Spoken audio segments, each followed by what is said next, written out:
Bueno, buenas tardes. Empezamos una nueva sesión del Espacio Foro, donde hoy contamos con Luis Albago, que va a hablarnos de su reciente libro Los lugares verdes. Para mí ha sido un placer compartir con Luis referencias literarias y reflexiones sobre la literatura en estos días en los que hemos estado preparando la presentación. Luis es un excelente escritor y una persona de gran sensibilidad para la belleza. Luis Albago es licenciado en Geografía e Historia por la Universidad de Valencia, oficial del Ejército del Aire Español, ha trabajado como intérprete en el Hospital de Campaña Role 2 en Herat, formando parte de la misión de seguridad multinacional ISAF en Afganistán. La experiencia vivida le llevó a escribir Barán, novela finalista del Premio Nadal 2018. Antes, en 2017, fue finalista en el Premio Azorín con Lloverá en septiembre. En 2019 ganó el premio de novela Vargas Llosa con En el nombre de padre, novela publicada en 2020. En 2021 ganó el certamen de relatos Tierra de Monegros, especialidad relato monegrino. Sobre su escritura, en sus propias palabras, su referencia es la narrativa contemporánea, pero siempre aquella en la que se concede al lenguaje un papel tan elevado como el de la misma historia. Esta reflexión suya me parece muy acertada, pues la mercantilización máxima ha llegado también a la creación cultural. Me parece que el papel del autor demasiadas veces se redefine como el de un simple suministrador de contenidos para un determinado tipo de público. Tengo la sensación de que con demasiada frecuencia en el cine, en series de televisión o en la literatura, los autores calculan aquello sobre lo que se va a escribir y para quién se va a escribir. Y en ese camino, el deseo del autor por el cómo escribir es un deseo ausente. En este sentido, hoy más que nunca me parece cierta y al mismo tiempo subversiva la máxima de Oscar Wilde: el arte por el arte. Entre las voces que Luis cita como referencias directas de su obra aparecen nombres como Marguerite Duras, Claire Jaguí, Alessandro Barico, Miguel Delibes, Ángel Vázquez, Vargas Llosa, Flaubert, Carson McCullers. Autora esta sobre la que alguna vez hemos compartido reflexiones Luis y yo.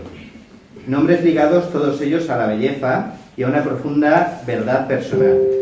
Al revisar estos nombres, recuerdo cómo El corazón es un cazador solitario fue una de las novelas que me marcó en mi juventud, de la misma forma que Seda me ha marcado ya en mi madurez. Entre sus inquietudes figura además el psicoanálisis, cuya influencia se respira en su obra. Lacan decía que, en el transcurso de una sesión analítica, el inconsciente es un tigre que solo salta una vez. En su escritura, Luis capta con maestría ese preciso instante. Cuando una abeja atrapada en la miel se sueña ser un fósil en el ámbar. Cuando la voz se desvanece, quebrada en su intento de bordear el espanto de un destino familiar. Allí emerge el inconsciente, como una vacilación, casi siempre como un silencio. El silencio, que para el sufismo es el lenguaje de Dios, siendo todo lo demás una pobre traducción, puesto que no hay un silencio sin un significado. La palabra para ti. Bueno, muchas gracias. Muchas gracias, Gerardo. Un lujo ser presentado por ti, un señor físico, con mucha sensibilidad, no solo con la literatura, sino con el psicoanálisis. Eso para mí son dos valores añadidos. Doy las gracias también a la distribuidora Machado y a la librería Primado y al Colechi, que me ofrece estas instalaciones con tantas caras amigas, y las que no lo son, yo soy amigo de ellos. Y bueno, muchas gracias por venir a todos vosotros. Con respecto a lo que ha dicho Gerardo, me quedo con esa frase de Dickens, el arte, Oscar Wilde, el arte por el arte, no la conocía. El arte por el arte tiene que ver también con mi manera de escribir. Yo creo que hay básicamente dos tipos de escritores, hablando de narrativa de ficción. Aquellos que prevalecen la historia o argumento sobre el lenguaje, y los que escribimos al revés. No digo que la historia no sea importante. Si la historia te arrastra y te lleva a lo largo de las páginas, es maravilloso, como una película. Al fin y al cabo, una película es una narración visual. Pero creo que el lenguaje como herramienta de comunicación humana, tiene su propia historia, encerrada en sus palabras, en sus expresiones, en sus metáforas. Me gusta muchísimo el lenguaje metafórico, porque creo que es el que hace en el imaginario humano, hace que sea más accesible la historia que se quiere transmitir. Por eso para mí el lenguaje es muy especial. Eso no significa soltar rollos macabeos, solamente intentar, yo siempre seré un aprendiz, intentar cómo es la expresión más adecuada o la metáfora más adecuada para expresar la imagen que se quiere expresar. En esta novela, esta segunda novela publicada, es muy diferente a la anterior en ese sentido. En la primera, yo creo que prevalece la historia sobre el lenguaje, y en esta segunda, el lenguaje sobre la historia. No sé qué más preguntas me puedes hacer para tirar de un hilo y de empezar a enrollar o desenrollar. Bueno, yo, el preparar el tema de haber sido el presentador me ha permitido prepararme varias preguntas sesudas, pero ¿quieres que empecemos ya con alguna directamente o quieres contar alguna cosa? Yo me arriesgaré a contestar cualquier cosa, por muy peliaguda que sea. Vale, entonces hacemos eso de tú preguntar lo que quieras, que yo... Eso, sí, exactamente. Bueno, bien, de todas maneras, si empezamos ya con el turno de preguntas, si te parece, bueno, te hago una primera pregunta para romper el hielo y luego quieres que pasemos ya una palabra a la sala. Perdón un momento, Gerardo. Sé que hay gente que está leyendo o la ha leído, entonces...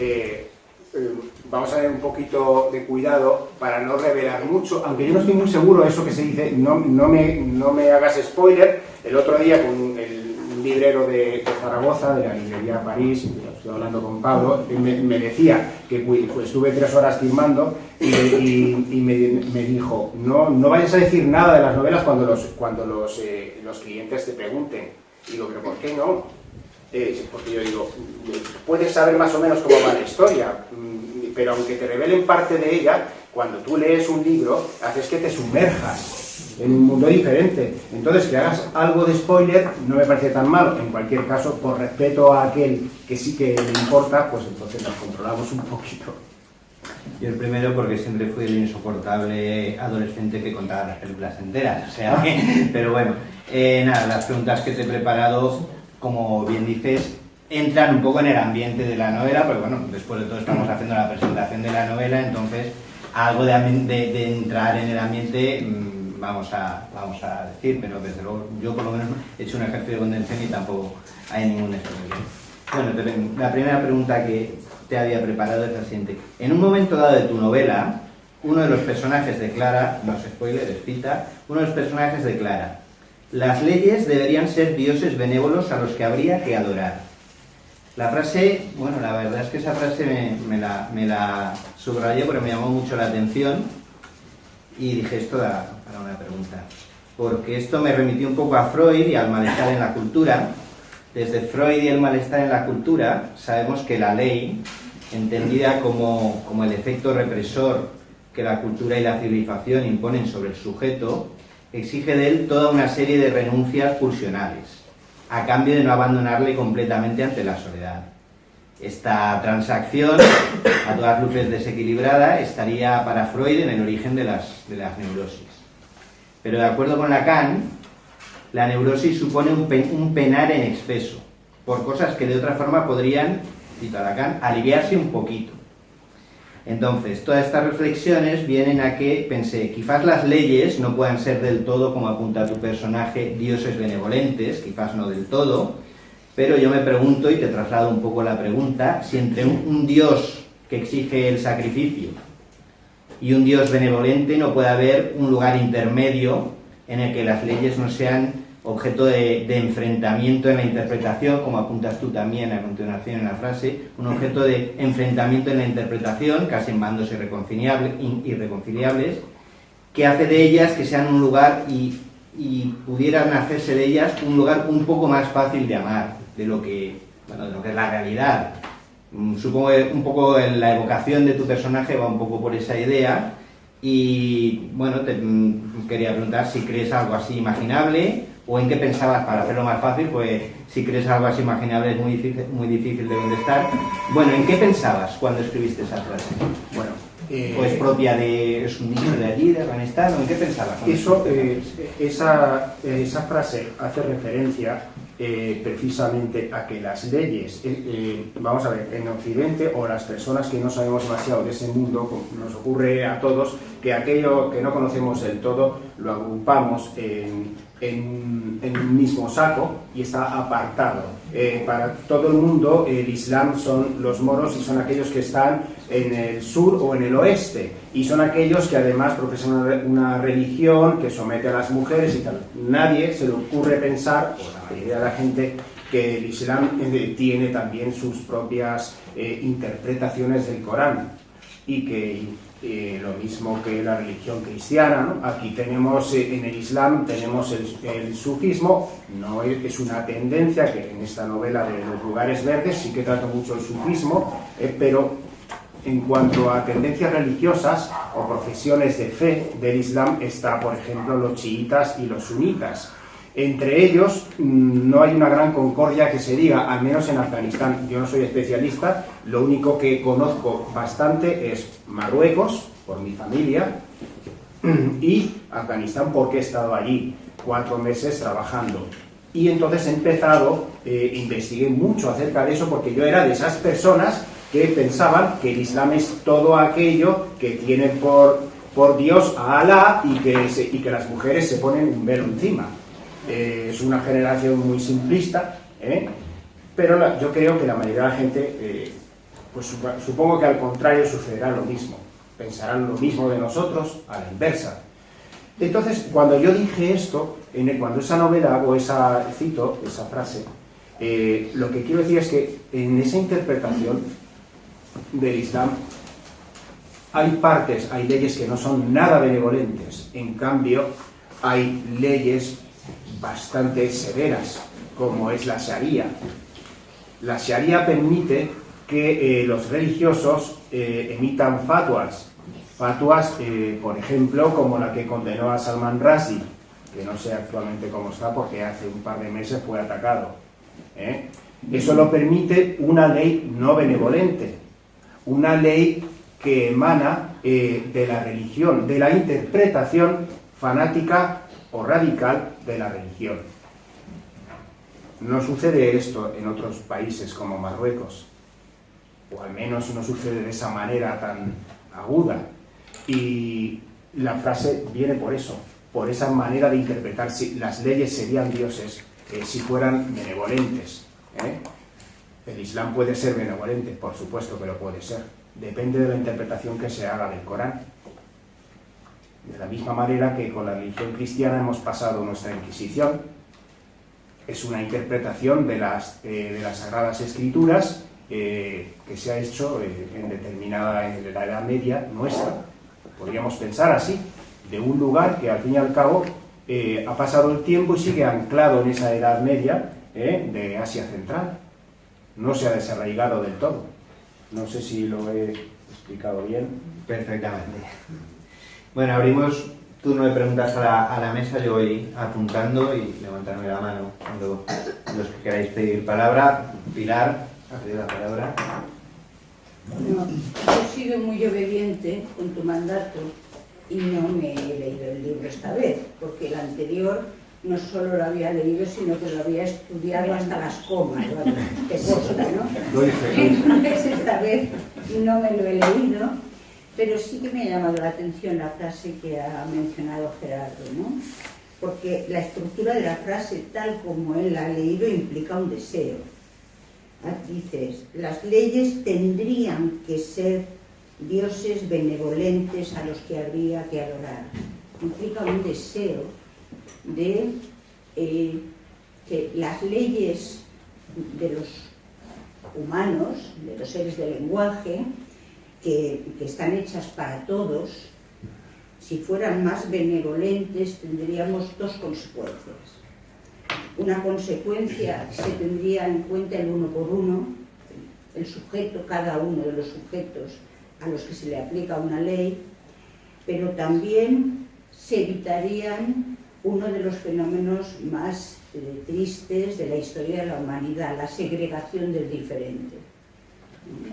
Entonces yo lo leo como un deseo tuyo que yo comparto, porque si las leyes fueran más benevolentes con lo humano, con las debilidades humanas, con el hecho de que tenemos pulsión, ya que la menciona el psicoanálisis Gerardo, me atrevo a hacerlo, de que el ser humano no es completo, ni maravilloso, ni estupendo, sino que tiene sus propias contradicciones, su ideología, sus alienaciones, sus rollos, ¿no? Pero la ley benevolente, pero no sé por qué, se me ocurre pensar en en el de las dos madres y el hijo. Salomón. Salomón les hace una pregunta a las madres, ¿no? Y ellas responden, y en la respuesta, que es la enunciación, él sabe quién es la verdadera madre, pero por la respuesta de cada una de las dos madres, cuando dice uno porque se le aparta en dos, y una dice pues estupendo, y la otra dice no, que se la quede la otra. Y entonces él es benevolente y acierta el tiro de la ley. Pero la ley nunca es así exactamente, porque la ley está hecha para todos, ignora al sujeto que está implicado en los conflictos. Y yo también tengo un deseo de que las leyes sean dioses benévolos a los que podamos adorar, porque no suframos las consecuencias. Pues en el cristianismo podría ser la diferencia entre el Antiguo y el Nuevo Testamento, que aunque no seas, yo no soy religiosa, pero sí que entiendo perfectamente las diferencias que se plantean para lo humano. Aunque es verdad que el Nuevo Testamento está construido 400 años después de la existencia de Jesús, ¿no? Y es una elaboración teórica, y los verdaderos teólogos tienen muchas cosas que decir, pero creo que es más benévolo. La pregunta que yo te haría, por si lo has pensado en el libro, es si tú crees que cuanto más benévola es la ley, ¿no? Porque los dioses benévolos hacen leyes benévolas, ¿es más fácil la convivencia o no? Yo tengo la impresión, en lo que yo he leído o he experimentado, y esta frase tiene que ver con eso, que la redacción de una ley debe ser, estamos hablando de leyes que tienen aquí una connotación religiosa, no solamente política, es una forma de controlar al pueblo, ¿vale? Para los afganos, la interpretación de la ley son leyes del Islam, se llama República Islámica de Afganistán. Entonces, si esas leyes fueran más benévolas y la percepción del pueblo afgano sea que si no viven con esas leyes, entre ellos se matarían, si fuera esa percepción, porque ellos tienen que vivir en colectividad, ellos la respetarían más, la respetarían como un Dios benevolente, pero ellos tienen, Asia Central es Afganistán es el paradigma del crisol de culturas, del crisol de religiones, es una mezcla absoluta de todo. Allí, en la novela se leerá, hay una mezcla entre distintas facciones o interpretaciones del Islam, tribus, paisajes muy diferentes, porque no todo es desierto, hay mucha montaña y hay también bosque. Están los hazaras, los tayikos, los uzbekos, los kazajos, los pastunes, que son la tribu predominante, la etnia predominante allí en Afganistán. Son ellos los que los que además unos profesan según su etnia el chiismo, y los otros son sunitas. Entonces, para poder encajar, también hay sikhs, indios, para poder encajar etnias, facciones del Islam, tribus que también están sus propias leyes tribales, como el Pashtun-Wali de los pastunes. El Pashtun-Wali es un código absoluto en el que no se puede de ninguna manera pasar por encima. De hecho, las leyes políticas y religiosas de Afganistán están pensadas principalmente por el Pashtun-Wali, porque son la etnia predominante. ¿Qué sucede? Que no hay una ley para todos. No puede ser nunca una ley benevolente, porque nunca está bien interpretada por una mayoría. Pero y yo no soy analista político, es una impresión mía desde lo que yo conozco de ese mundo. Mercedes. Bueno, Luis, buenas noches. A ver, habla un poquito más fuerte. Sí. Es que si no, no van a oírlo.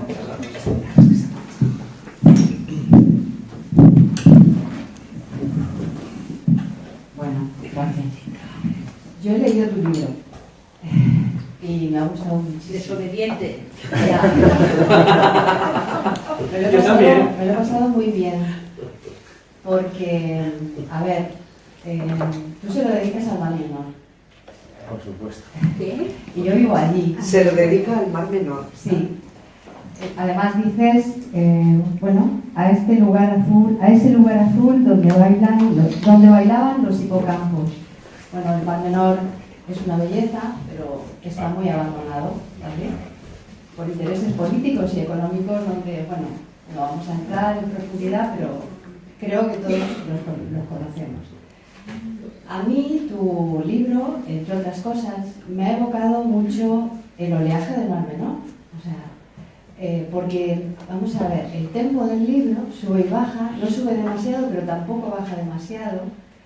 Los protagonistas se ven envueltos en situaciones muy intensas, pero que desde el punto de vista del lenguaje se resuelven muy bien. Entonces es un subir y bajar lento que te va llevando hasta el final del libro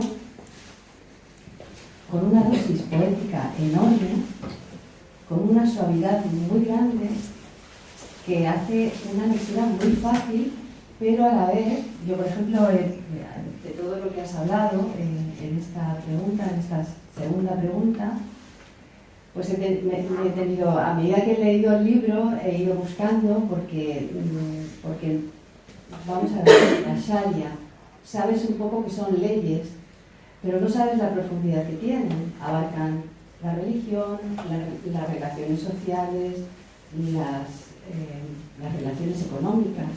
O sea que son leyes muy profundas. Después tuve que informarme porque hablan mucho de esas tribus que forman Afganistán. Bueno, informarme muy superficialmente para saber de qué estabas hablándonos, ¿no? Y bueno, mi pregunta es, son dos. Esa Sharia que, digamos, legisla,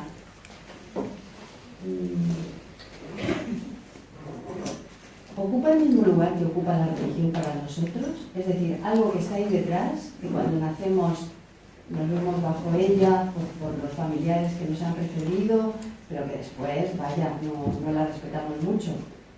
¿Es lo mismo para ellos? Esa sería una primera pregunta. Y otra que me surgió en cuanto empecé a leer el libro es, casualmente hiciste ese tipo de literatura con ese oleaje, ¿pensabas en el Mar Menor en algún momento o te salió así? Vale, qué preguntas tan interesantes. Bueno, entonces yo creo que empiezo por la primera. Cuando en Occidente, las personas que no hayan vivido Afganistán o no les haya interesado demasiado, lo que les viene a la cabeza cuando piensan en Afganistán son 4 o 5 palabras, todas espantosas. Afganistán es un talibán, una torre gemela, un burka, un terrorista, un chaleco. Esto es todo lo que nos evoca Afganistán, ¿no? Entonces, yo digo, ¿cómo escribo una novela acerca de un tema que posiblemente Gerardo saque después, de los bachacos, las niñas vestidas como niños? ¿Cómo es posible afrontar un tema tan duro que causa repulsión a los occidentales, nos causa repulsión porque solo es dolor y espanto. Yo me acuerdo de aquel mes de marzo, de esos muyerines encaramados en los carros de combate y disparando a los budas de Bamillán. No se me olvida de aquel mes. ¿Cómo le doy la vuelta? Entonces yo pensé, digo, un reto literario. Digo, voy a escribir desde ese espanto. Entonces tengo que buscar un contrapeso. No puede ser un lugar espantoso en el que no haya alguna belleza.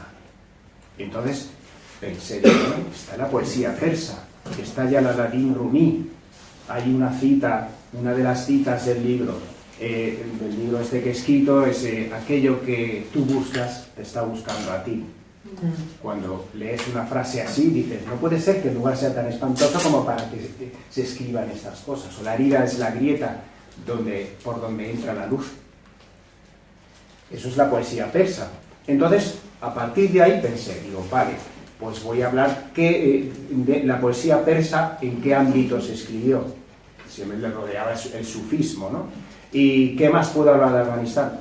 Pues puedo hablar de cosas bellas. Yo vi en un viaje en helicóptero, aquí lo único que piensa la gente, y lo que pensaba yo, es que era un desierto con camellos. Y cuando yo volé, vi un río, el río más hermoso que he visto en mi vida estaba allí. Un río lleno de colores, que zigzagueaba muchísimo, el paisaje, todo eran montañas alrededor, con mesetas que tenían pistachos, bosques pistacheros, era precioso.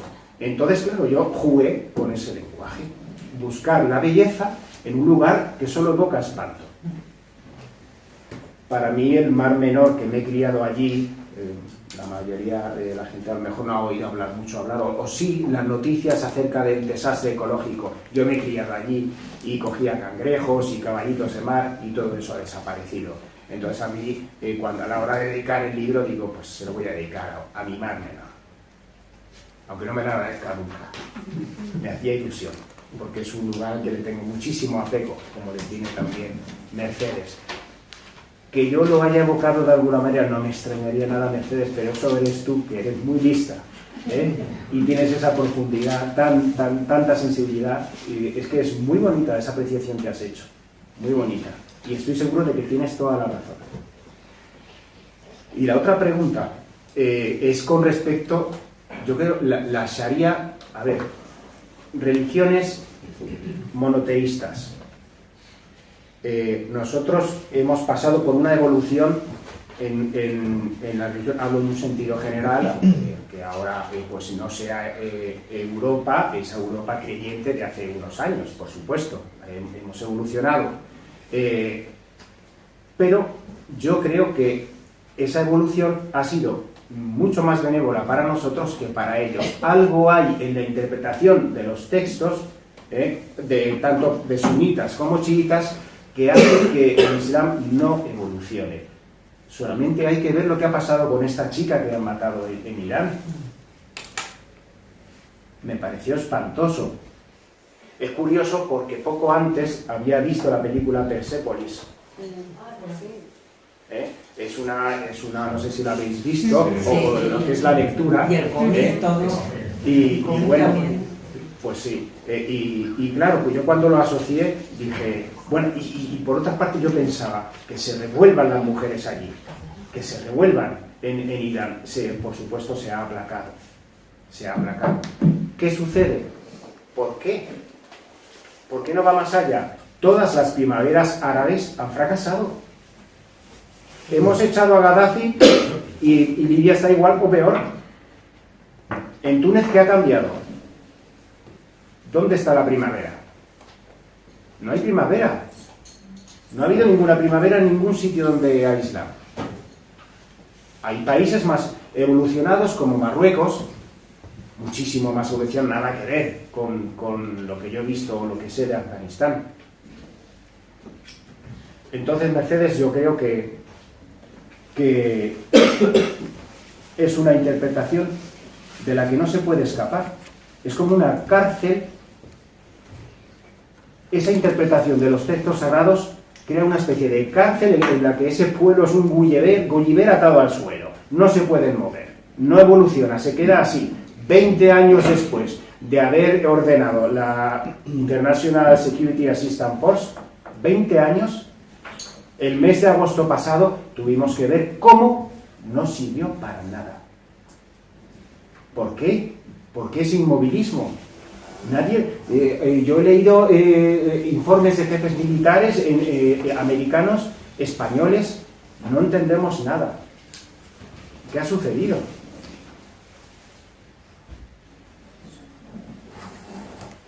Sabino había pedido también palabra.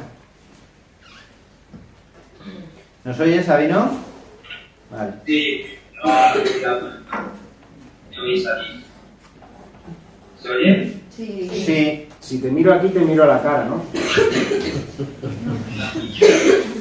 Bueno, no quería hablar de otra cosa, pero bueno, un pequeño comentario justo al hilo de lo que último que acabas de decir, Luis. También me imagino, y somos un poco mejor que cualquiera de los que estamos aquí, en la situación particular, concreta de Afganistán, por reglas de decir, de 20 años no han servido para nada después de la salida y el regreso de los talibán, incluida también incluso una cuestión económica como es el mercado de la droga, las mafias de drogas, los campeonatos. Pero bueno, eso es solamente una apreciación porque se ha rendido que Afganistán como país absolutamente fallido, pero tenía siglos que su camino donde el mundo ha ido arrasando todo, quizás está más andado que otros países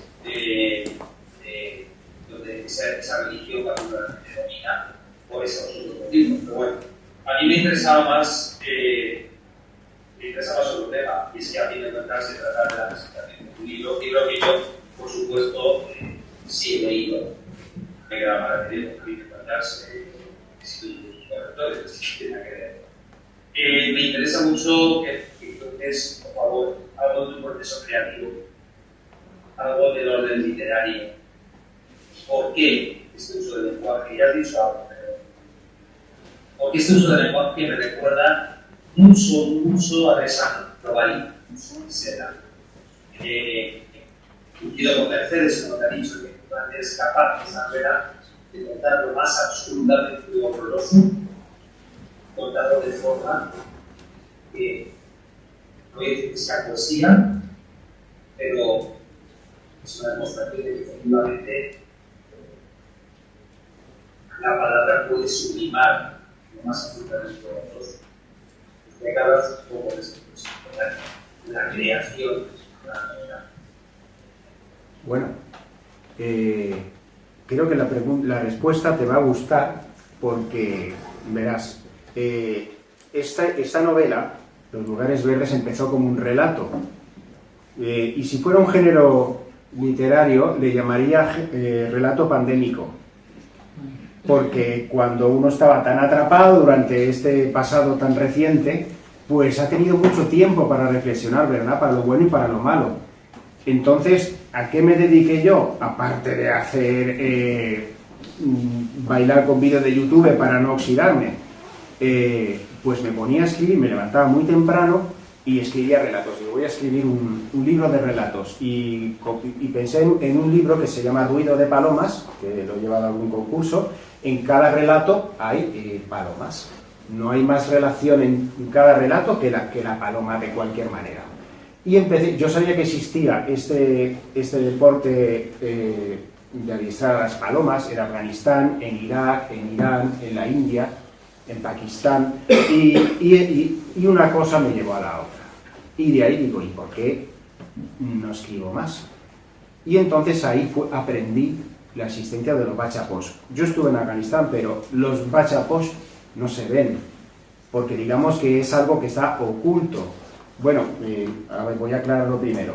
Hay una figura en la historia que es el bachapós. El bachapós, perdona Sabino que meta este inciso, si no a lo mejor lo posterior no se comprende.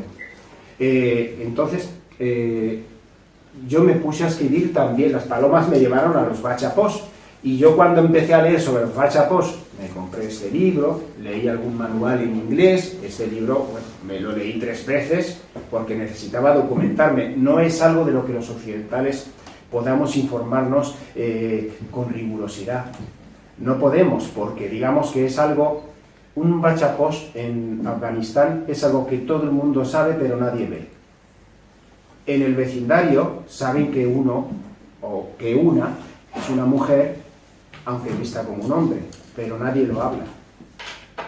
Existe una, yo lo interpreto como una solidaridad muy curiosa, una solidaridad, es un respeto. También, claro, si pensamos más allá, es una solidaridad por la desgracia que supone para un matrimonio tener solo mujeres como hijas, ¿no? Pero al fin y al cabo, solidaridad. Bueno, pues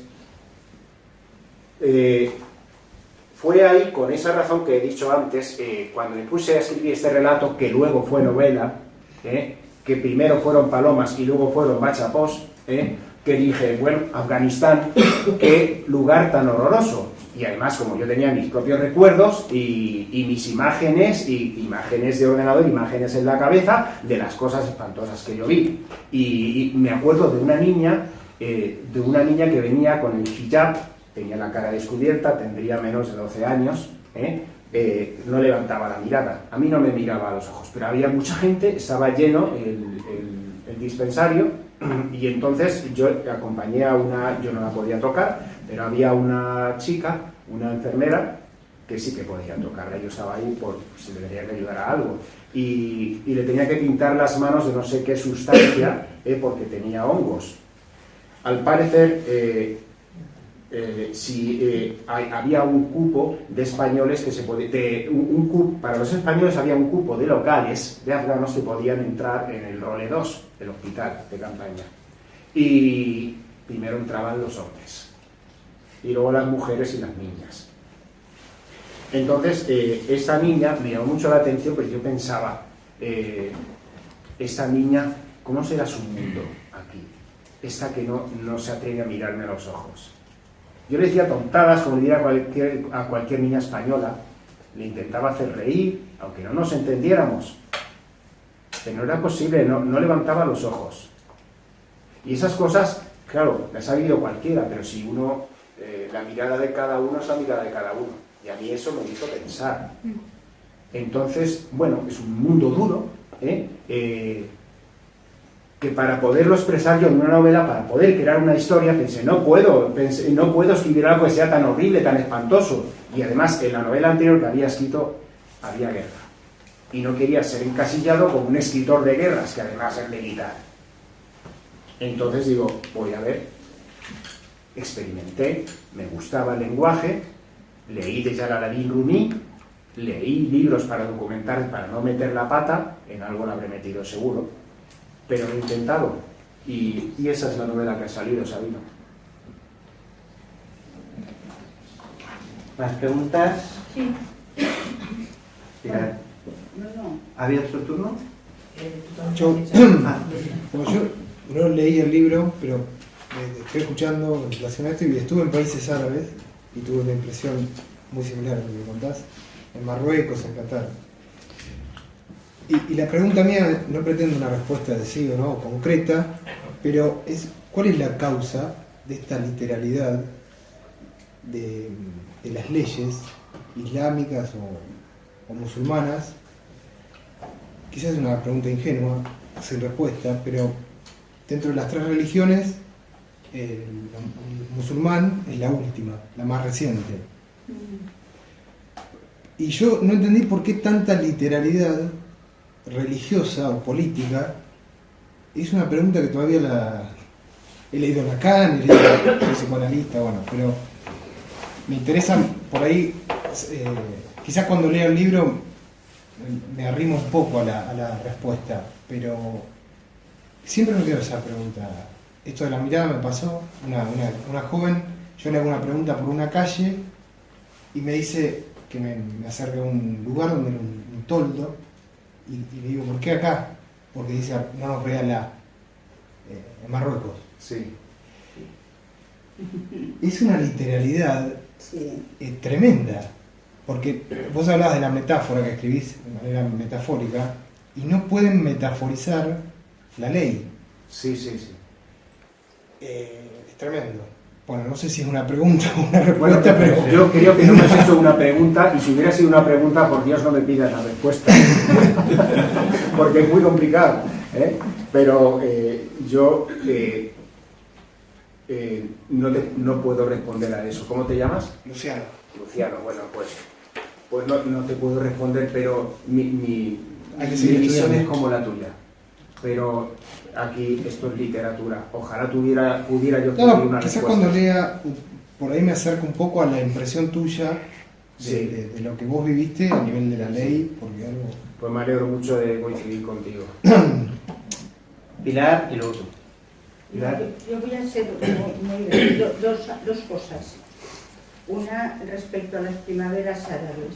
No es que no haya habido primaveras, que primaveras ha habido. La pregunta es por qué luego llega el invierno Sí. en lugar del verano. Solo era ese apunte. Sí, sí, Y sí. luego lo otro, ¿no? Porque cuando has hablado de la solidaridad frente a la ley de los vecinos, que todos saben, pero todo el mundo sabe, pero no lo ven, has dicho literalmente, ¿no? Entonces me lo relacionaba, la solidaridad de los vecinos frente a una ley, que sabemos cuál es. Entonces, ¿será que ante leyes no benévolas la solidaridad entre los iguales se desarrolla más? Porque nadie lo ve, nadie dice nada. Y luego, cuando Luciano muy oportunamente ha hablado de un poco el estupor que produce, ¿no? ¿Por qué no hacer metáfora? Porque el catolicismo hace metáfora, otras religiones, el protestantismo también, pero es demasiado literal, no hay metáfora, ¿no? Y se ve también incluso la solidaridad de la chica que le dice, mira, no te puedo contestar el nombre de dónde está la calle, pero si nos escondemos de Alá, voy a ser solidaria contigo diciéndote dónde está la calle, pero bajo del todo, ¿no? Literalmente, también de nuevo ocurre, ¿no? Yo creo que tiene una respuesta política, posiblemente yo tampoco la tengo, pero creo que precisamente en el ejemplo de los Sabino, pero muchachos, Sí, no, pero... muchachos, podríamos decir, muchachos, esa figura, tú le has dicho figura, que tiene que ver con esa ley tan rígida, tan pesada, hay que transgredir. Quizás el tema está entre la ley y la transgresión, cómo vive la ley y la transgresión cada vínculo a una religión, que no es la misma forma de transgredir. Toda ley implica la transgresión, pero ¿de qué manera? No es igual en todas las religiones. Nada, Bueno, yo a lo mejor puedo iluminar un poco esa cuestión porque a veces debatía con unos amigos musulmanes y me explicaban que una de las diferencias entre el Corán y la Biblia es que el Corán está escrito por Dios, por Alá, y la Biblia está escrita a través de los escribas y a través de los profetas, entonces sí que existe una especie de interpretación, es más metafórico el Islam es más férreo en esa palabra de Dios y quizá tiene que ver, es muy interesante.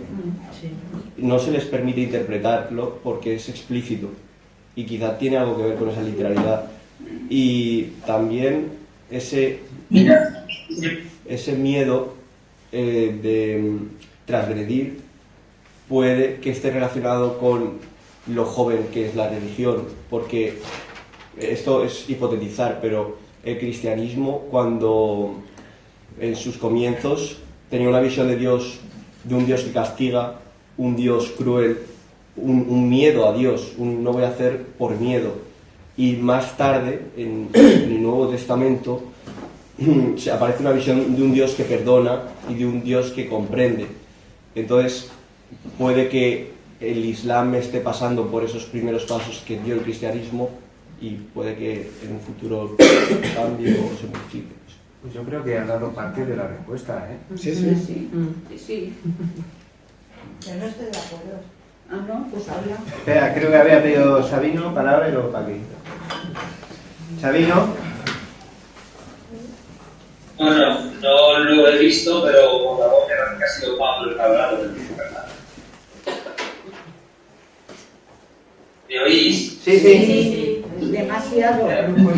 Sí, no lo he visto. Ha sido Pablo, sí. Ha sido Pablo. Muy bien. Pues me ha gustado mucho que lo que acaba de comentar, porque además yo sí que coincido con él, no solo con ir algo aquí, pero yo coincido con él en gran medida, o sí, aunque hay matices. Pero aunque bueno, es verdad que el Islam, bueno, no, joven tampoco es, porque no es una religión mucho más antigua que el propio cristianismo, pero creo que si Pablo se refiere al Antiguo Testamento, entonces, bueno, sí, claro, eso me digo que se refiere al Antiguo Testamento. Me parece que sí puedo coincidir en eso de que cuando la palabra es palabra de Dios y está escrita y no la puedes modificar porque es palabra de Dios, no hay nada que hacer. Pero mientras que la palabra de Dios está transcrita por personas humanas que encuentras desde la Biblia y el Nuevo Testamento, es así, que son personas que cuentan en el nombre de Dios.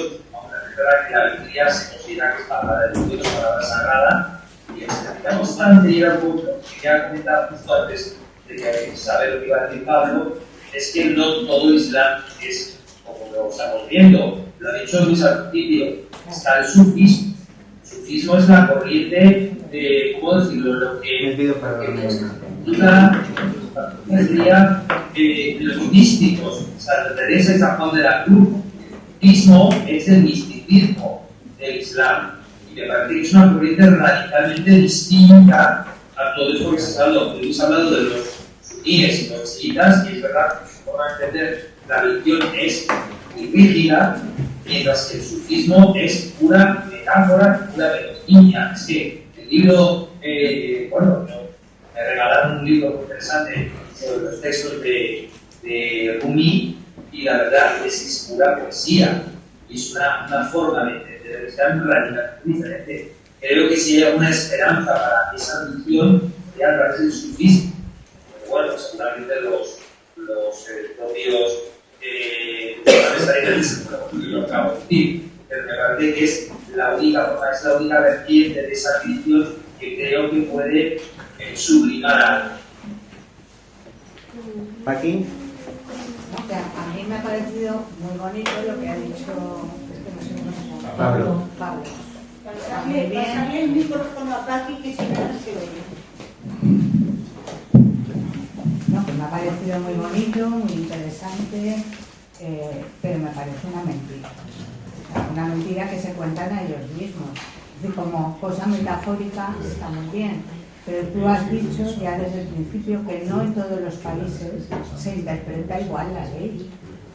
Y no en todos los países hay esa radicalidad. Pero es que además tenemos en Egipto, por ejemplo, que hace, pues no sé, 20 años no era lo que es ahora. Es decir, que depende de circunstancias políticas y económicas que se radicalicen o no. Y depende también de, digamos, al otro con los que están enfrentados, que en estos momentos somos nosotros. Es decir, les hemos explotado y yo creo que ellos se han radicalizado por la vía religiosa y poco más.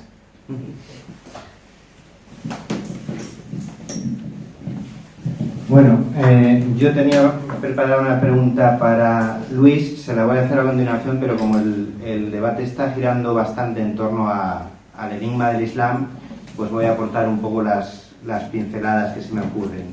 Justamente este verano he leído un libro sobre el principio de la Edad Media, y justo el principio de la Edad Media coincide con el advenimiento del Islam, y me interesó la parte que habla del Islam porque evidentemente está claro que ninguno vamos a encontrar aquí las respuestas, pero podemos lanzar preguntas, observaciones. Y hubo varias cosas que me llamaron la atención cuando hablaba en ese libro del Islam.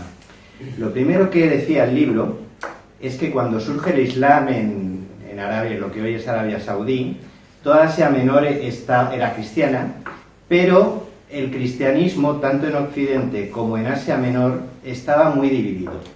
Había en Occidente estaba la herejía del arrianismo, y en Asia Menor estaba una herejía similar que se llamaba los monofisitas, el monofisismo.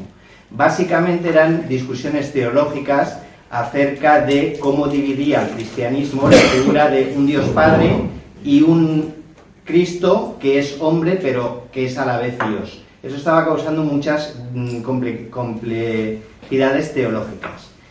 Y cuando surge el Islam rápidamente arrasa mucha de la población de Asia Menor, rápidamente se convierte al Islam porque en ese sentido simplificaba y pensaba que si la máxima del Islam que surgió entonces, el origen de la máxima del Islam, no hay más Dios que Alá y Mahoma es su profeta, fue una manera de despejar las dudas teológicas que están en ese momento produciéndose en Asia Menor y es una de las causas por las que rápidamente el Islam fue totalmente aceptado en Asia Menor.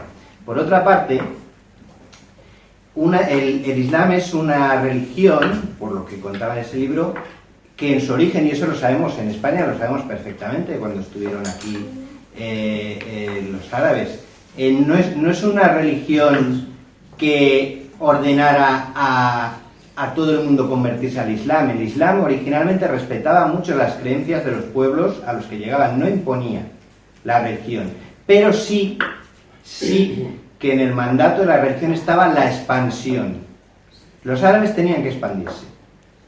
Claro, esto tiene bastante lógica teniendo en cuenta dónde se originó el Islam, que se originó en una gran meseta semidesértica donde había escasez de recursos, como era Arabia. Entonces, en el mandato del Islam estaba la expansión, no la conversión, pero la expansión. Siempre ha sido una religión que en su significante amo, por decirlo en psicoanálisis, en su mandato mayor, está que debe expandirse. Entonces, claro, por otro lado, por lo que decía Pablo de si se interpreta o no, yo leí una descripción de Palestina en una ocasión que decían, en Palestina lo que había era desiertos, arbustos y más desierto. Y si hablamos de eso, ¿cómo no hablar de eso en Arabia? Entonces, el autor del libro decía, ¿cómo va a surgir una religión aquí que no sea monoteísta? Pero hablaba de Palestina y del judaísmo. Pero claro, esa reflexión se puede expandir mucho más a lo que es Arabia. Con lo cual, era una religión monoteísta, muy monoteísta y mucho monoteísta. Un poco por lo que dices tú de que no es interpretada. Entonces, claro, yo creo que uno de los problemas es que hasta el siglo XX, hasta la Primera Guerra Mundial, el Islam todavía estaba muy presente en Europa y había un imperio, que era el Imperio Turco. Entonces, aquí por lo que ha comentado Paqui, creo que a lo largo del siglo XX el problema es muy complejo, pero también hay causas políticas. Desde el momento en que el Islam pierde la Primera Guerra Mundial y ya no se expande, eso supone que era una crisis existencial para la religión del Islam. Y por otra parte hay toda una serie de procesos de colonización y descolonización, que creo que es por donde iba Paqui y también tiene mucho que ver, que han perjudicado a lo que es las condiciones materiales de la gente que vive allí.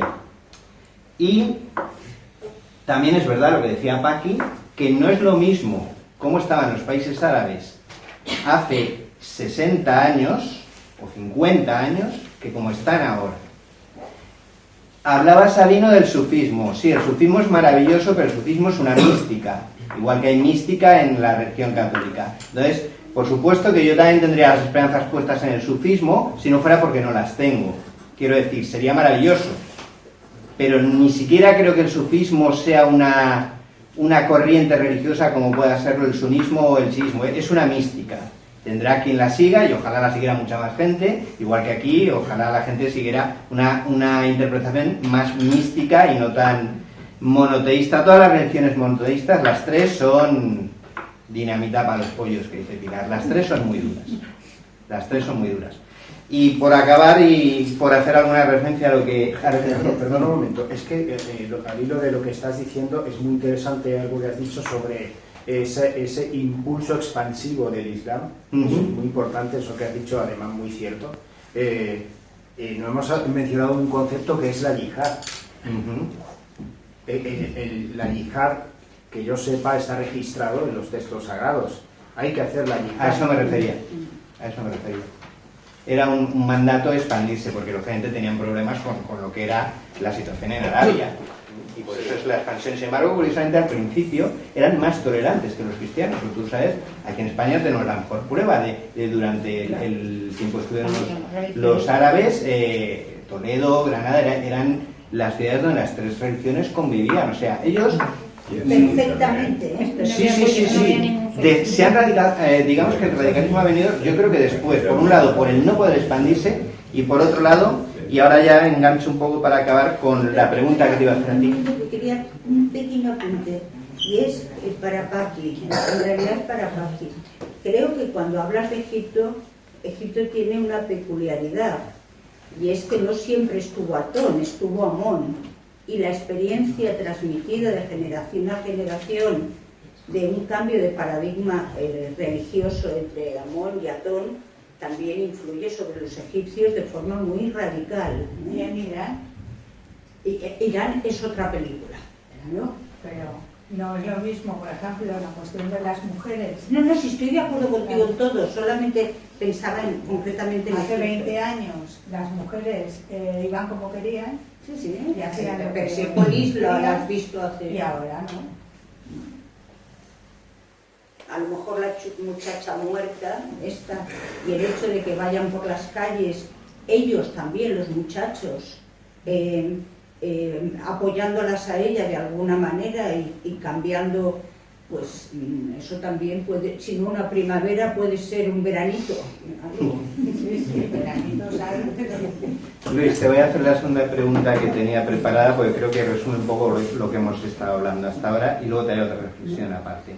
A la hora de escribir esta novela, querías dar una visión de Afganistán algo distinta del lugar torturado que se impone en nuestra mente occidental. Has recurrido por ello a la belleza, a las referencias al sufismo, a la música, a la literatura persa. Yo diría también que hay mucha referencia en tu libro a la naturaleza y a una cierta mirada panteísta.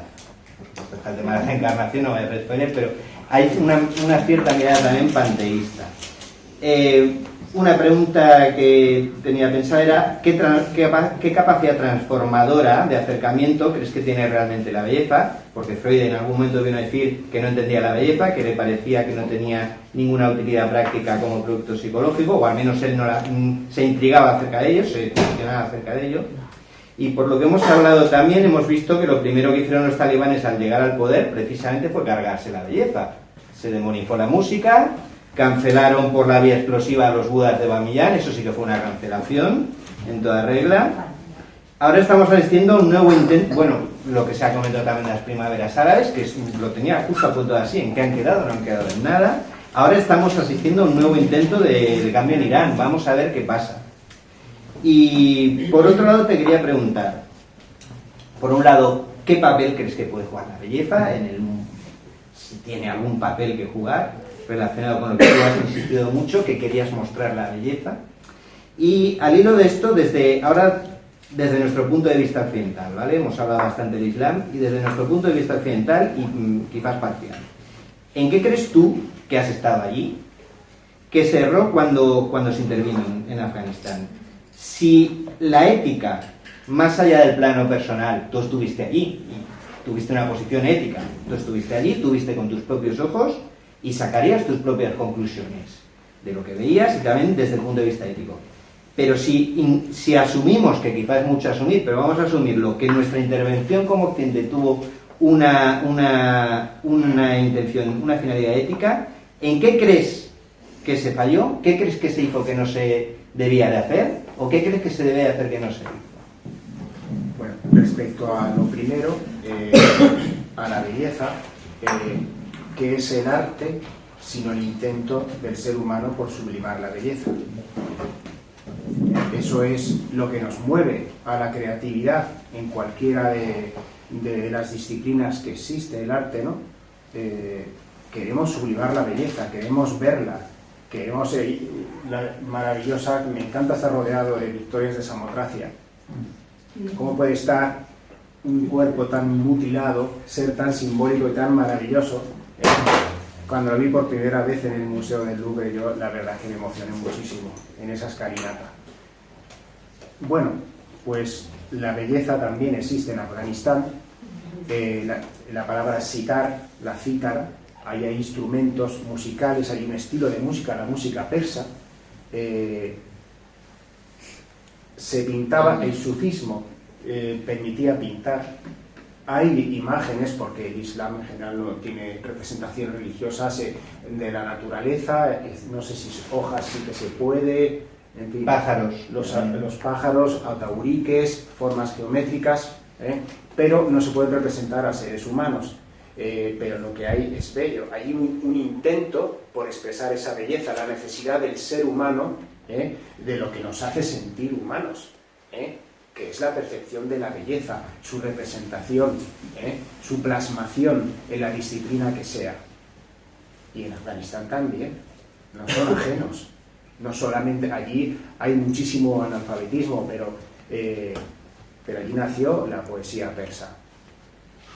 Y respecto a la otra pregunta, bueno, que creo que falló. Hay aquí, y en la novela creo que lo describo no pormenorizadamente, porque si no haría un flaco favor a mi intento de hacer una narración estética. Hay otros elementos que no tenemos en cuenta. En ese país tan pobre y triste hay mucho dinero, se mueven armas, muchísimo armamento, las grandes potencias del mundo. ¿Qué hay allí también, que lo ha mencionado antes Sabino? Algo tan poderoso como es el opio. Es el país, el mayor productor del mundo de opio. Y ese opio, gran parte de ese opio llega a Estados Unidos desde el borde de Tayikistán. Hay unas rutas de la seda del opio. En la provincia de Helmand, que creo que lo menciono en el libro, hay plantaciones inmensas de opio, de adormideras. Los americanos las quemaban con lanzallamas, pero ¿por qué volvían a nacer? ¿Por qué sigue siendo el mayor productor de opio del mundo? ¿Dónde está el interés? ¿A dónde va ese dinero? Los señores de la guerra cobran una gran parte. Pero para que eso se siga cultivando, tiene que haber otro interés que se desconoce, que está por ahí perdido en ese tráfago de intereses creados que es la guerra. Eso es una vuelta a empezar. Estamos en donde estuvimos hace 20 años, se creó la ISAF, murió mucha gente, murieron españoles, y ahora es la sensación, es lo que se dice, quedarte con cara de pardillo, de pringao. Todos los que allí se han hecho famosos se han quedado con cara de pringao. No ha servido para nada. Yo estaba además en una unidad con el Airbus A400, el avión nuevo que ha estado haciendo los viajes de repatriación de los colaboradores afganos. Y compañeros míos estuvieron recogiéndolos. Y cuando yo me enteraba de eso me contaban cosas y bueno, es que es una decepción tan profunda, saber que la mujer vuelve a estar donde estaba. En eso no hemos cambiado, está todo igual. Estos decían que eran talibanes modernos que iban a permitir que las mujeres estudiaran. No, se acabó. Estamos igual que antes. Nelly, y luego Pablo. Yo, Luis, bueno, cada vez que te escucho me encanta. He levantado la mano. Nelly y después Sabino, porque Nelly también la ha levantado hace rato. Yo me encanta cuando cuentas las cosas como las cuentas, con esa sensibilidad y con ese relato magnífico. Y has contado varias veces lo que... Bueno, has planteado hoy en concreto la diferencia que hay entre el Islam en Marruecos y el Islam en Kabul o en Afganistán. Y yo tengo mis teorías, porque yo sabes que soy muy bruta, que condenso mucho cuando digo las cosas, las reflexiono, pero Yo lo que veo es que por parte del lado económico de Afganistán, en concreto, y lo que está pasando también en Arabia Saudí, y lo que está, porque el otro día vi un documental maravilloso no, una mierda de narices en Netflix, pero me aburría y dije, ¿qué hago por la noche? Y me choqué con él. Se llama Lujo en Dubái. Impresionante. Ah, yo también he visto algo por casualidad. Yo también lo he visto. No, yo vi 2 capítulos, no vi más, y dije, esto no puede ser. No sé si en Netflix o en HBO, es una cosa de esas, pero me quedé impactada. Entonces, ¿a quién responde la economía de estos países? Porque en Marruecos, pela hay muchísima. En Marruecos tenemos un problema importante con el Sáhara, que habría que abordarlo en algún momento. Luego tenemos los años 70, las mujeres en Kabul iban a la universidad, iban a clase, eran médicos, enfermeras, abogados, azafatas. Y estos años pasados han estado Sí, en los años 60, 70, están las fotos por el internet. Y de golpe y porrazo llega el señor Anatoya que no sé si fue allí o en otro sitio, y cambia todo. Es decir, hay un golpe de Estado. Lo que hubo es un golpe de Estado del que conocemos todos en distintos países occidentales, con vistas occidentales, sudamericanos, españoles, italianos, y lo dan. Y imponen a las mujeres, sobre todo, y a los hombres, y quitan todo tipo de derechos y de posible aprendizaje para que nadie discuta aquello que ellos saben. Como en la Edad Media no había posibilidad de escritura para nadie más que para los curas, para los sacerdotes que se pasaban el día escribiendo, en los cuales el nombre de la rosa que hemos visto todos y hemos leído. Pero, ¿qué pasa con todo eso y por qué vuelve a repetirse la historia? Porque hace 20 años podían las chicas salir a la calle. Hay una serie también que se llama Califato, que todas las penas van saliendo en Califato, de cómo las van aplicando y cómo es gente española, que la gente quiere creer en algo y se apunta a determinadas creencias. Yo lo respeto, lo admito, hay cosas que yo no entiendo, pero lo respeto. Y sobre todo, ¿qué pasa? Pero para mí son golpes de Estado lo que están dando con la economía, porque la dormidera lo que hace es que da mucho dinero, y también la compran los americanos y distintas industrias farmacéuticas para hacer fármacos de morfina, y es una gran industria.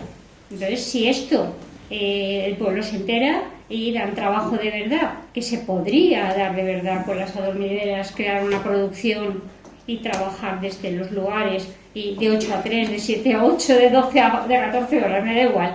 Pero esto, ¿por qué se hace así todo por detrás? Igual que la venta de armas. ¿Venta de armas para qué? No sé, son preguntas que me he hecho mientras tú hablabas, porque me encanta cómo tú cuentas las cosas, que son muy bonitas, y además hace despertar siempre en cosas que haces, haces el clic, porque dices, sí, esto es muy bonito, pero porque tú te quedas pillado y dices, es muy bonito, pero yo vi todos los campos de esto, yo vi los ríos, yo vi tal, y dices, sí, pero detrás de eso había gente. ¿Dónde estaban? Y también contaste una vez que los niños iban el padre les había tirado una paliza impresionante y los niños no podían ser curados en el hospital, o las niñas. Entonces, las mujeres no van a luz con ninguna garantía, los bebés no tienen vacunas.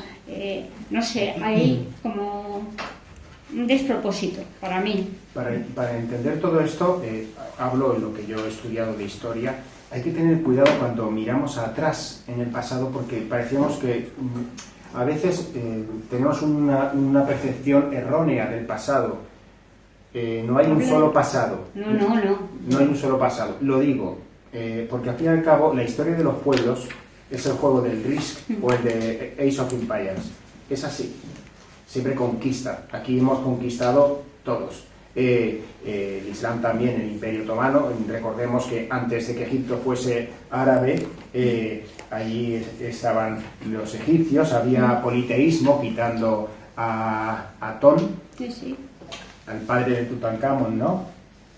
Que Tutankamón es hijo de Nefertiti, Es que porque recientemente se cumplía, creo que era 100 años del descubrimiento de la tumba de Tutankamón. Es muy bonito. Y bueno, pues me refiero a eso, que no nos quedemos con lo último que ha sucedido, con los últimos segundos de la historia del mundo. Hay muchísimo más atrás y que en ese sentido todos los pueblos es un poco como lo que ha dicho Gerardo, tenemos una actitud expansiva, es una condición del ser humano, queremos expandirnos, es un poco el concepto de Hitler, ¿no? Sí, el concepto de Hitler no es ni más ni menos que eso. ¿Por qué Hitler quería invadir Ucrania? Esa necesidad vital que tenía de incorporar ese espacio para buscar recursos para ellos, considerándose ellos como personas prioritarias en el planeta. Y no sé si habías formulado al final alguna pregunta. Creo que no, más que nada te estabas preguntando a ti mismo al tiempo que reflexionabas. Yo que no entiendo y sí que pienso que son golpes de Estado y Hitler sí que estaba hacia una expansión, eso está claro, pero eliminando el resto. Sí. Entonces es una segregación bastante grande y muy aniquiladora. Sí. ¿Sabino? Sí, ¿Luis? Sí. Vale. Primero Luis, lo digo porque Luis a fin de cuentas sí es alguien muy cercano a psicoanálisis, pero claro, no conoce nuestra jerga en profundidad. Lo digo porque es sorprendente que nadie haya comentado lo que ha dicho Luis sobre la sublimación, cuando yo creo que a mí se refiere más bien a la sublime que a la sublimación, pero no sería como un discurso a ver, es un mito, se acaba de decir que no podemos contemplar los hechos pasados de la historia desde nuestra perspectiva y punto. Es un mito la idea de que en Toledo, o en Sevilla, o en Córdoba, en Al-Andalus, había una convivencia maravillosa y pacífica entre el judaísmo, el cristianismo y el islam. Es mentira. Es una idea, es un ideal actual y presente. Eso no se ve. Te digo, en según qué momentos, lugares y sustancialmente, pero no es tal cual, no es un paraíso. Eso, ¿vale? Y tal. Me parece mucho más importante, volviendo a la novela de Luis. La novela de Luis está escrita entre dos tiempos.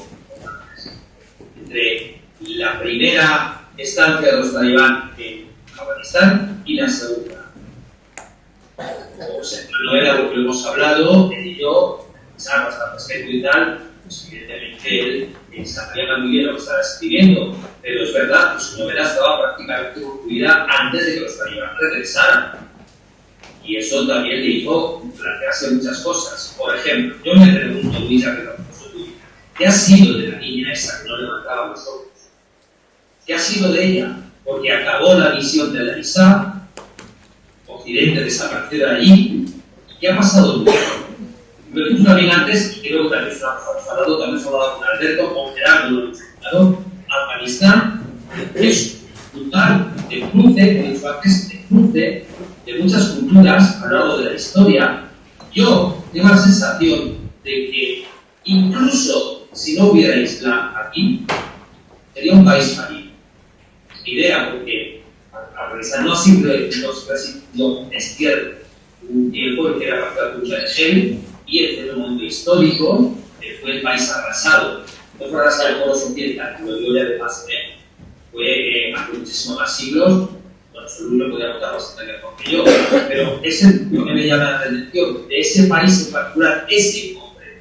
Porque otros países, sí, Irán, habéis citado Irán de hace 70 años, perdón, de los 70, con las chicas, hemos visto las zapatas, todo eso. Lo que contamos en la novela es que en esta universidad ha habido intentos de que eso vuelva a ocurrir. Sin embargo, ¿por qué Afganistán insiste en fracasar siempre socialmente como país, como Estado, como cultura? ¿Por qué? ¿Qué tienen allí en particular? Y no creo que sea estrictamente la religión que hace que sea siempre un país fallido. Donde tantos y tantos y tantos han pasado, rusos, americanos, europeos, no europeos, todos han pasado por allí, los chinos también han pasado por allí. Porque es un país que nunca ha conseguido ¿Por qué siempre siguen habiendo tribus? Son tribus.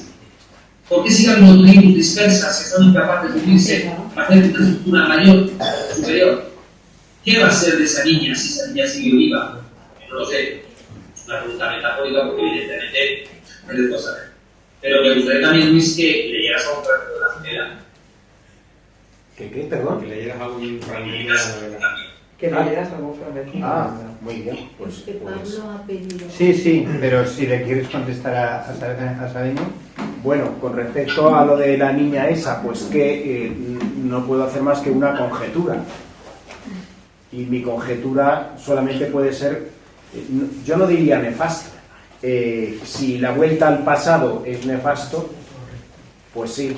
Pero al fin y al cabo, esto ha sido un poco así dicho de un modo romántico, como un sueño que han vivido.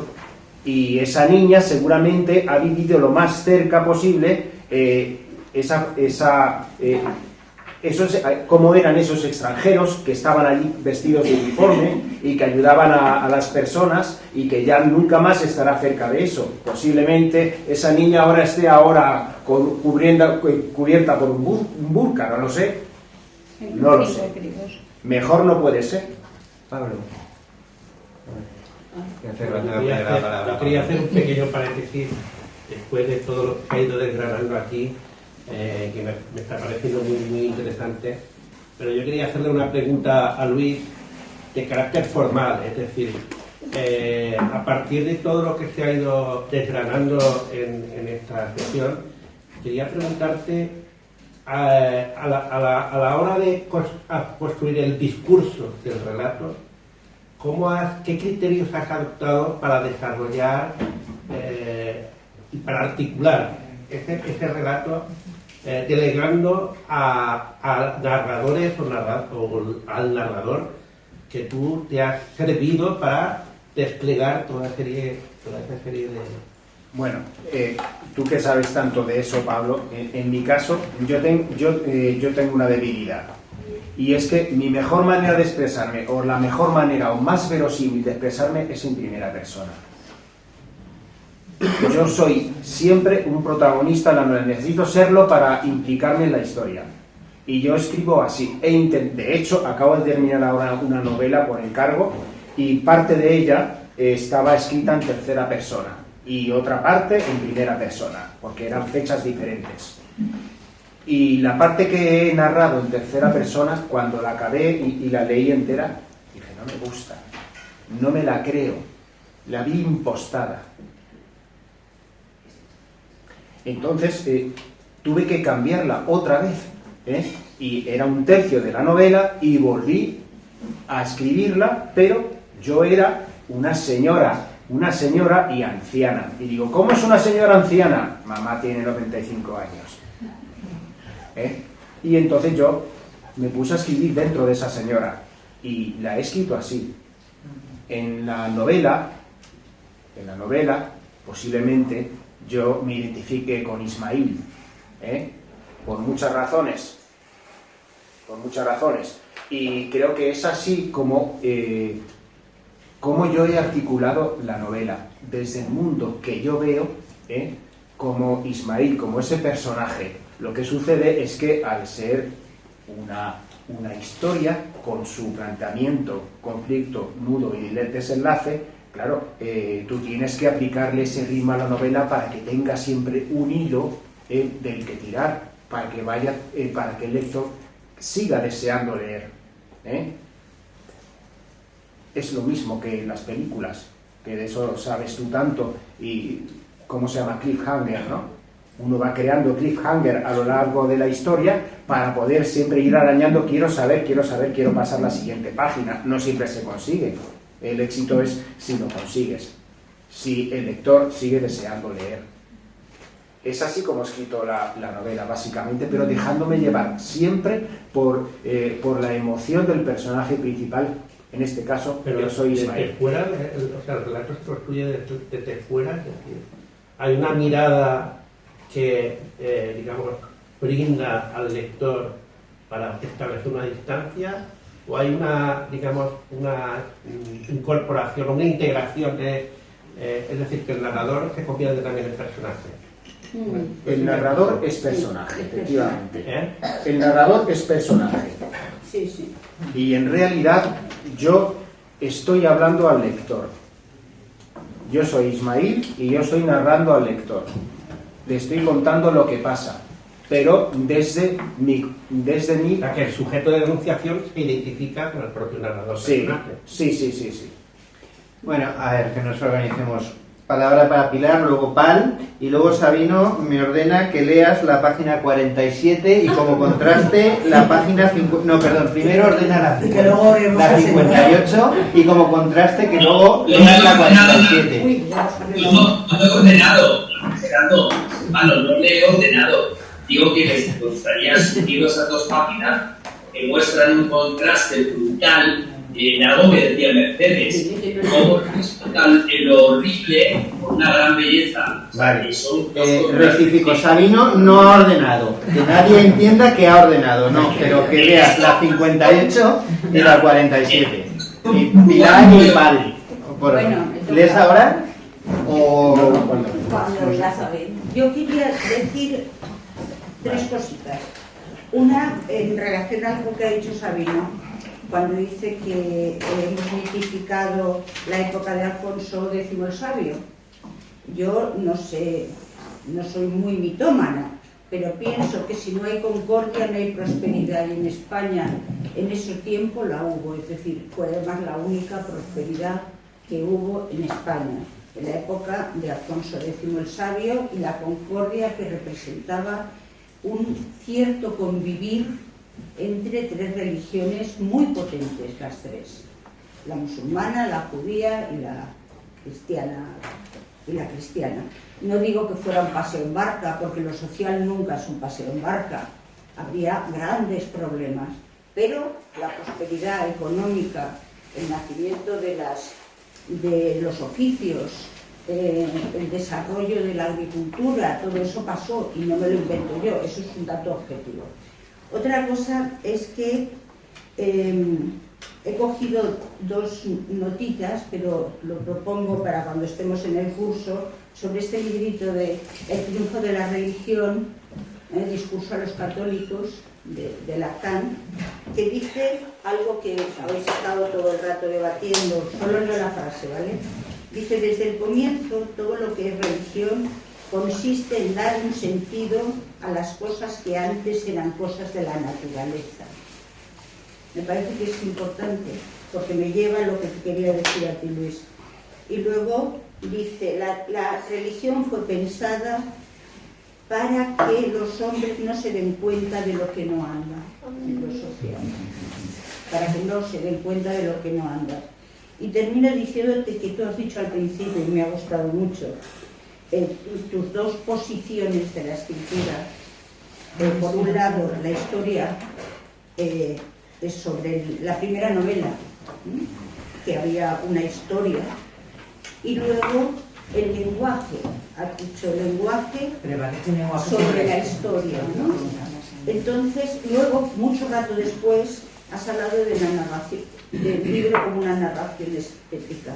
Y como yo te conozco, creo que un poquito, estoy segura de cuando ya me permitas leer el libro, voy a encontrar eso que me proporcionan tus novelas, que es que de vez en cuando me tengo que parar por la belleza de una frase.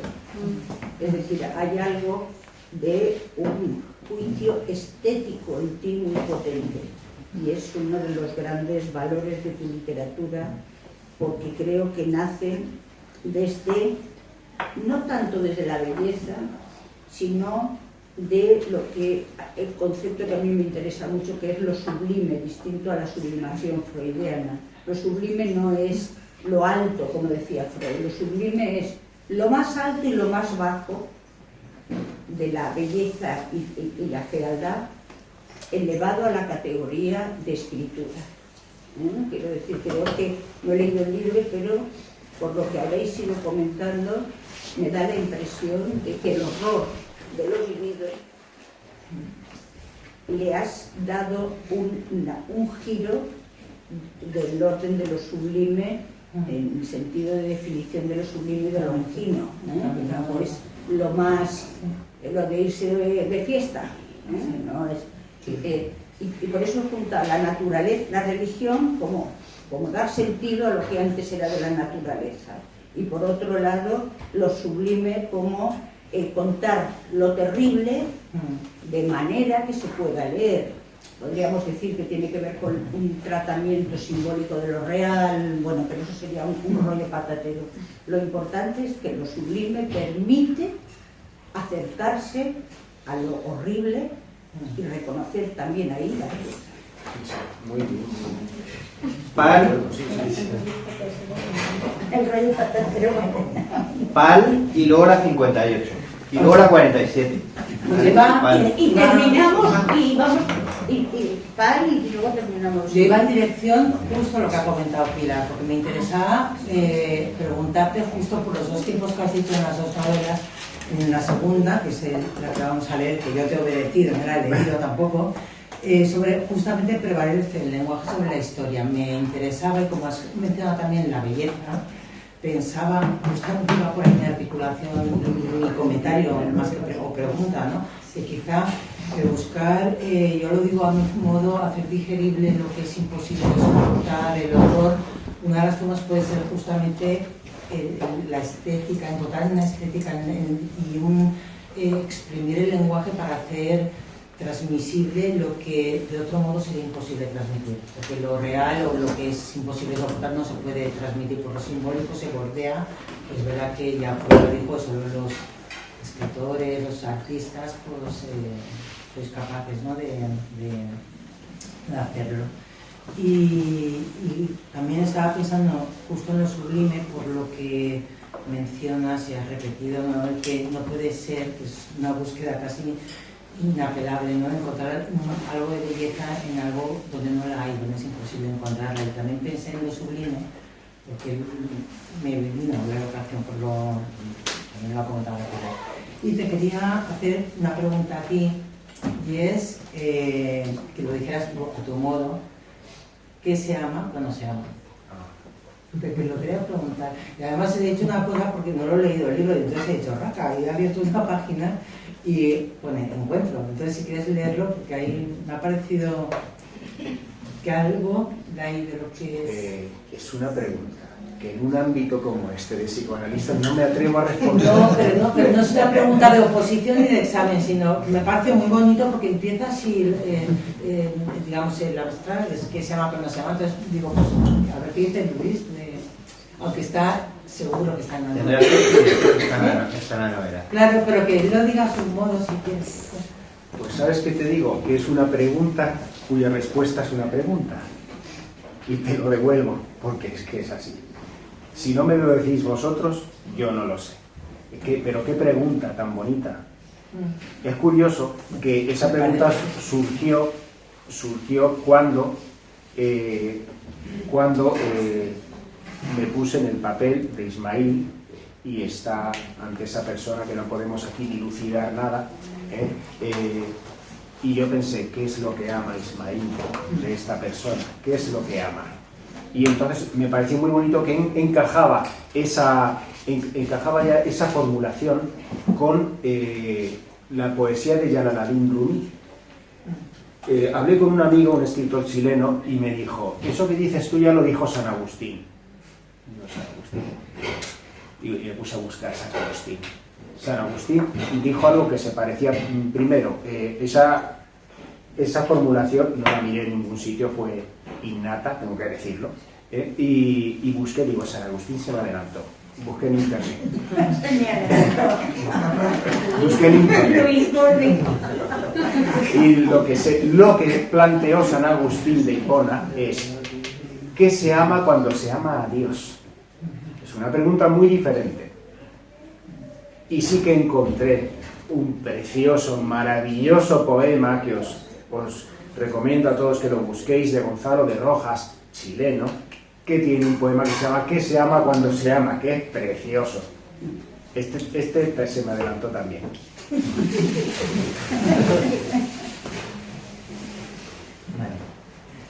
Bueno, lee las frases esas que quieren saber. Lo que pasa... Sí, claro. Ya, oye, claro, mira, soy un gran admirador de Alfonso X el Sabio, ¿qué te has creído? Oye, le voy a quitar la voz.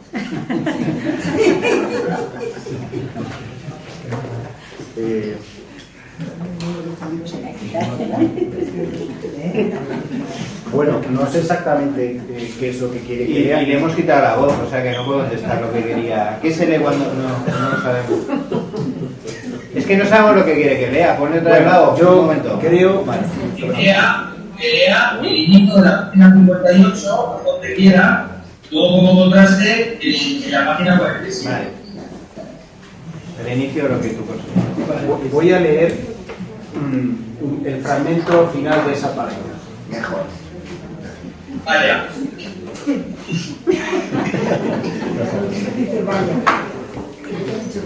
Sí. Bueno, es que no puedo narrar algo que la gente tiene que leer. Leeré un fragmento. Después de llevarse al hombre, trajeron a una mujer.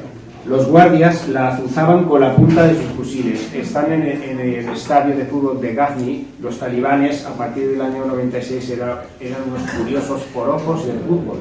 Les volvía locos el fútbol, pero el estadio de fútbol de Ghazni en Kabul lo utilizaban al mismo tiempo para ejecuciones, un remedio de distracción o de pisco labis antes de comenzar el espectáculo. Después de llevarse al hombre, trajeron a una mujer. Los guardias la azuzaban con la punta de sus fusiles y cuando alargaba el paso, sus zapatos asomaban por debajo del burka azul.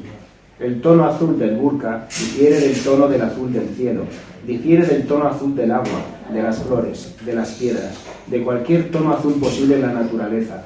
El azul del burka es de un tono especial. Solo existe un tono de azul para el burka, del mismo modo que para el luto solo existe un tono de blanco. Desde una grada y en la distancia, las mujeres son pequeñas manchas azules que se expanden en el suelo. No tienen rostro y cuando mueren, todas las mujeres son una. La 47.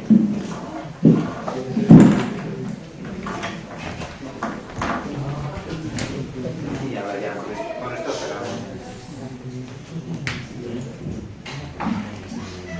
Leo esta y Sí, si no con leo, eso leo. cerramos. El ulema se levanta todos los días muy temprano. No le pesa que el sol no haya salido, ni que aún persista el mismo dolor de espalda con el que se acostó. Lo llamé para decirle que era viernes y que ya que era mi día libre, podía llevar naan recién hecho para desayunar juntos, una torta de pan. Cuando entré en su casa llenaba de agua una regadera. El perfil de su espalda dibujaba una pronunciada curva contra el gris oscuro de la pared. Vestía ropa tradicional, un penant tombá de color blanco y unos zapatos Oxford que se escondían bajo las perneras al andar. Las gafas que le colgaban sobre el pecho indicaban que había estado leyendo la prensa de ayer. No hay periódico del día a la temprana hora a la que se levanta. Sin embargo, no le importa volver a leer las noticias desfasadas. Las considera como si no hubieran perdido su valor. Tienen que ver con su idea del tiempo. El ulema riega los tulipanes todas las mañanas antes de que salga el sol. Vierte el agua con suavidad, sin tocar los pétalos, mojando las hojas y los tallos para impregnar la nariz. Para él, cultivar tulipanes no es solo una distracción, ni siquiera, asegura, le importa la flor en sí. Lo describe así: una señal misteriosa despierta el bulbo de un sueño. Su piel se rompe, se abre una grieta por la que asoma el brote. Es como una mano que retira una cortina, la comprobación de que todo está en orden. Lo que no está bien. Bueno, gracias a todos.